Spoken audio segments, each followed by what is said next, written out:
I'm sort of infatuated with the Montessori method of learning, and I have a new tool that I wanted to show you. I just got it in the mail. It's the Montessori multiplication board, and you're probably thinking, multiplication? Why is she teaching multiplication? Her kids are kind of young. Yeah, they're kind of young, but I really like this method, and I want to try it, and I want to show you how to do it too.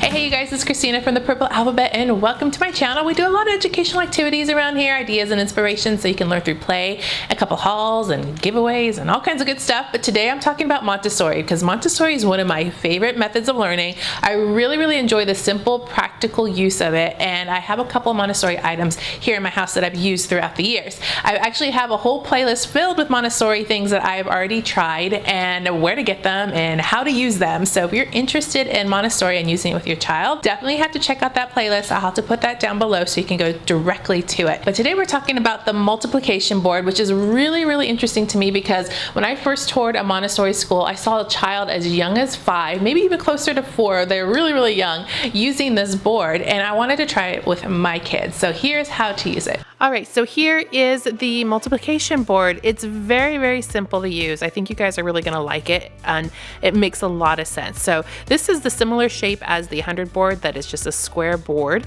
A little bit different though. Across the top we have numbers 1 through 10. These are the multipliers. Over here is a little divot that is used for a red marker. That's this little marker here that helps you keep track of which row you are on. More about that in a little bit. It also is a grid of these little divots all the way down each row, and that's where you're going to place your beads. You also get this little set of beads here. Inside this box you have numbers, which are going to be your multiplicants, and those are 1 through 10 also. And then you have a set of beads, and this is what you're going to be using to place in the divots on the board. What's also helpful is a piece of paper. I've seen these as free printables online. You can make your own. I wrote my own, so there was just the easiest way for me to do it. And I have it to set up to do the 5s. And I just wrote on here 5 times 1, 5 times 2, all the way to 5 times 10. So as the child gets each answer for each equation, they can just fill it in themselves. You can have them write the equation too, but sometimes I think it's just easier to have it all systematically laid out like this. So I'm going to do the 5s, as I said, on my paper. I'm going to slide that into the side here so that it keeps track of it here. And then you simply can say to the child as you're demonstrating first, this means we're going to take 5 one time, and then you move your marker over the 1. Next step is to take the red beads and to place them 5 under the 1. This means we're taking 5 one time, and then you can count 1, 2, 3, 4, 5. And on our paper, we would write 5 times 1 equals 5. Then you go to the next number. We're going to take 5 two times. This is 5 two times. 1, 2, 3, 4, 5, 6, 7, 8, 9, 10.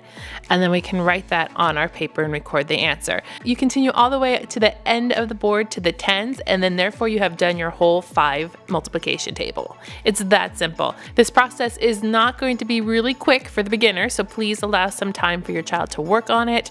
And then over time, they will get faster and faster and won't even need to be counting out individually.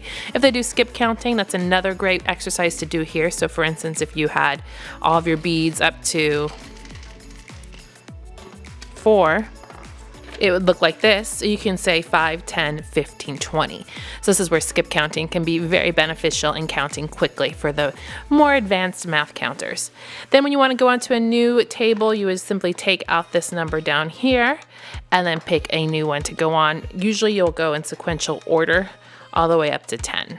Once your child has mastered using the board in that way, you can provide them a sheet of equations to work on their own. And if they need the board to demonstrate because they don't know the answers, they can just work the math problems like this. So for instance, the first one on here is 3 times 2, and then they would have to show their work on the board. Placing the 3 on the side, I move my marker to the 2, and I place the beads in here because I'm taking 3 2 times. Once I have the beads on the board, I can now count 1, 2, 3, 4, 5, 6, and record my answer on my sheet. This is such a great hands-on way and a visual way of learning multiplication. I really wish I had this when I was younger. It would have made so much more sense to me.